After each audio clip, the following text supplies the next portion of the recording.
నమస్తే పిఠాపురా. నమస్తే బాబీజీ.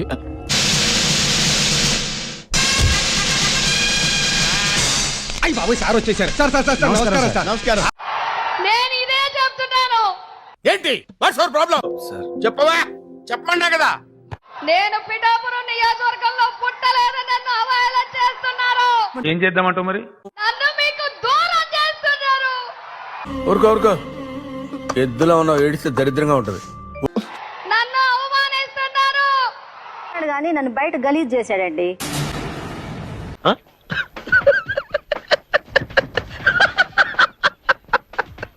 నా పిఠాపురమే నా కుటుంబం అని నా మాటే శాసనం. రామచంద్ర ఈడు ఓరాక్షన్ భరించలేకపోతున్నాను రా. నా పుట్టుక పిఠాపురంకి దగ్గర చేయలేకపోతే అంటావు. నా అంతిమ యాత్ర పాదగయలోనే జరగాలి. నీకు సావేరా, కన్ఫర్మ్ నీకు సావే. నేను పిఠాపురం నుంచి వెళ్ళిపోతాను. నేను చచ్చిపోతా. నేను బతకను. విషయం ఎక్కడ? ఎండిది ఎక్కడ? కత్తి ఎక్కడ? రైలు ఎక్కడరా? నేను చచ్చిపోతా. మళ్ళీ ఇక్కడే పుడతాను. ఎందుకు అడుగు తింటానికా?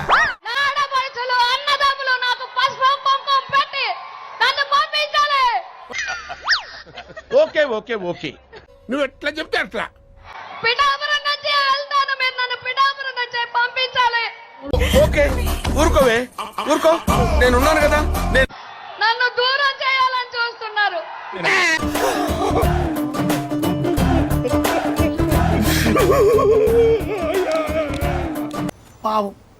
నేను వెళ్ళను.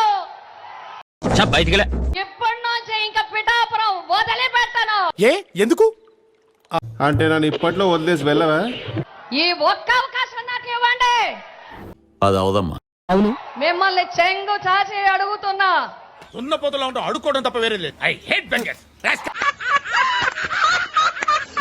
నియోజకవర్గాన్ని అభివృద్ధి చేసి చూపిస్తాను. నా బిడ్డ సాక్షిగా ఆగాడు. నేను మొత్తుకోబడతాడు, నువ్వు మొత్తుకోబడతావు. ఏది మనసున పట్టాలి? పిఠాపురంలోనే పుడతాను. ఎందుకు? భారతదేశానికి ఆదర్శ పాలన చూపించిన వైఎస్ జగన్మోహన్ రెడ్డి గారికి అమ్మ మాటలు బంద్ చేయాలమ్మా. నా అక్కను డెప్యూటీ సీఎం గా చేసి ఈ పిఠాపురానికి పంపిస్తానని చెప్తా ఉన్నా. నువ్వు అట్లే అరువు జీవితం అంతా అరుస్తూనే ఉంటావు. చెప్పేది తిని కదా, ఇంటి వినాలి కదా, బుర్ర ఉండాలి కదా. లేదు సార్. చూద్దాంలే. చూడటం కాదండి, మీరు చెయ్యాలంతే.